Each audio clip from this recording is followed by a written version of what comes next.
Leksiyamızın ikincisi başlayımız, hürmetli vatandaşım. Bu leksiyaya dikkat kılın. Şinjan əməldarlar sorunu da az uçuraydıgan orunlaştırış, yüzbədi. Geopolitikалық siyaset yeni yükseklikini görüstübbədi mavzulu haber.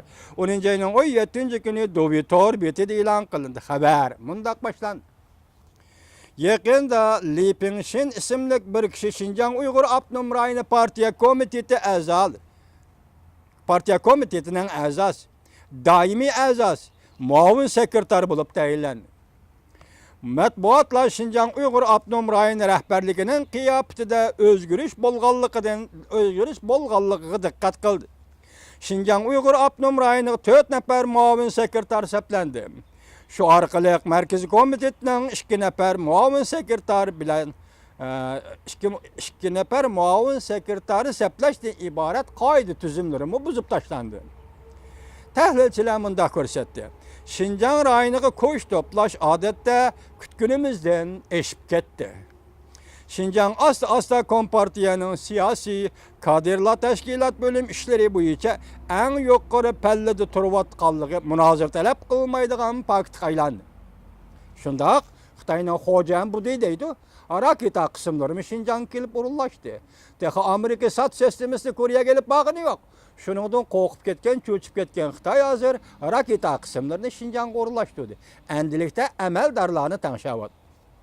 Kadrlarını almıştırış kesil merkezi hükümetinin Şinjan'ın memuri işlerine köngül yüzdünüşünü ve taktikisine körüvalıqlı olurdu. Sen Şinjan'a bu urullaştırışını elip bağını merkezi komitetinin tefekkür yönelişini, hizmet yönelişini ve başka sahalarını körüveliş kıbıl ediyordu. Bir sekreter, 4 nəfər muavin sekreter, partiya komitetinin nayet güçlük kıyafet görüşüdür. Demek sen Şinjan'a bugün 4 nəfər muavin sekreter koyup, sen bir sekreter koyup, sen bu demek sen hukuklu müstehkemlemek için o ya ki yana kandak bir iş var. Kompartiyanın yüzlünüş karakterlik özgürüşünü bilveliş kabul edilen en adli doğru yol onun kadrlar hizmetindeki özgürüştür. Demek Şinjan'a 4 nəfərin evetten demiş var. Xitay şunda sual koyup atıdı. Növbette Li Pengxin yeni vazifeye təyinlengenden keyin Şinjan Uygur Abnum Rayını Partiya Komiteti de bir sekreter 4 nəfər muavin sekreter bulup seplendi. 4 nəfər muavin sekreter bulup seplendi. Bu növbetlik ülke dercilik, Abnum Rayın dercilik, rehberlik sahası da asla uçurmaydıgan bir işiydi. 2016 yıl özgertilgen Kompartiya yerlik komitetlerinin hizmet programısı da mundaq belgelengen. Partiyanın yerlik partiya komitetleri bir sekreter, 2 nəfər muavin sekreter koyuldu. Abnum Rayınlarda yerlik hükümet ahvalı qarab belgilisi buludu. Şunun için adetki ülkelerde bir sekreter, 2 nəfər muavin sekreter seplengen. Abnum Rayınlarda muavin sekreter köpeytip koyulgan, lekin hiç kaçan birge 4 muavin kılıp seplep bergen emez. Nimi iş deydi haber. Materyal bölümünün aşkarlışça, növbəti Tibet'nin sekreteri bir kişi, muavin sekreter 3 nəfər.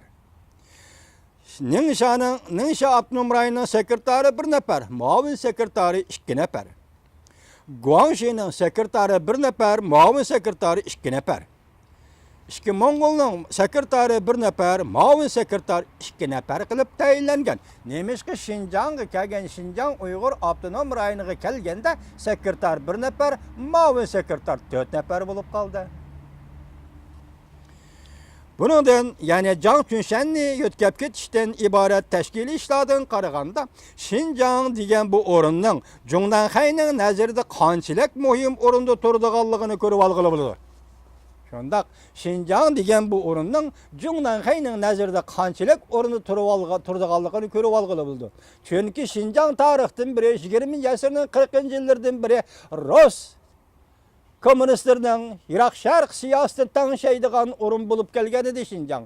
Şunjaqlı Orta Asya siyasetini, Jungu siyasetini tanışaydıgan orun yaki tutqa bulup gelgen edi Uruslar üçün. Bugün Uruslar Şinjan'ın kolunu tatlıma işenmen bununla. Şinjan'da alaydı bir özgürüş boğan haman, yani Şarkı Türkistan'da bir özgürüş boğan haman Rusya bu kök göz bununla yani arılışıdır. Şartsız arılışıdır. Biroq hozir Xitoy nima deydi? Bugun Xinjiang Jungnanxayning nazarida intayin muhim o'rin bo'lib qoldi deydi. Garchi Xinjiang izchil holda Jungo quruqligining osonliq millatlar rayoni deb qarilib kelgan bo'lsa-mu, lekin o'tgan asrning oxirida Sovetlar ittifoqining yemirilishi bilan bu rayonning geopolitik omillari gavdalanishga boshladi. Albatta shunday. O'rta Osiyoda bu millatning yoki Uyg'urning qarindoshlari orqadan mustaqillik jakaladi. Uyg'urlar nima qilib qoladi? Nima g'arb dunyosi buning ko'ngil bilmaydi? Masalan, nima ko'ngil bilmaydi deb savol qo'yamiz-da. Siz ayni vaqt 40-yillarda ko'ngil bilgan edingiz-ku. Masalan, Osiyo, Yaltijig'ini va Iroq Sharq siyosatida Uyg'urni 40-yillarda qaysi o'rin qo'ygan edingiz? Bugun nima ko'ngil bilmaysiz Uyg'urga? Xitoy nima deydi? O'rta Osiyoda geopolitik o'zgarish bugun Xinjiang degan bu rayonning geopolitik o'zgarishni keltirib chiqadi deydi.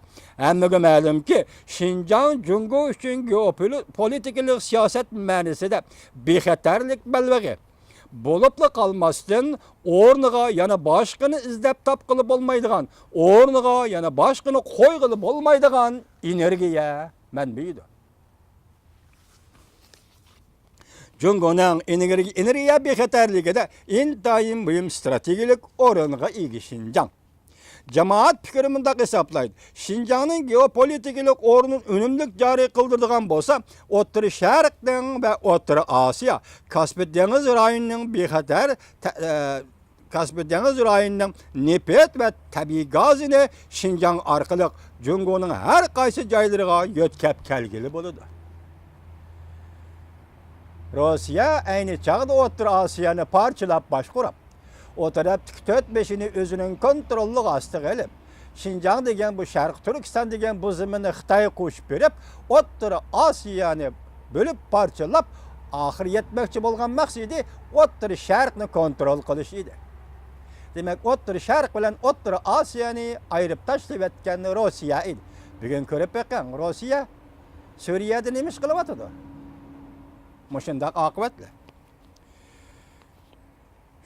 Shundaqla bu rayonning nefat tabiiy gazini Kaspiy dengiziga hammani Xinjiang orqali Jungo'ning har qaysi joylariga elib kirgili bo'ldi.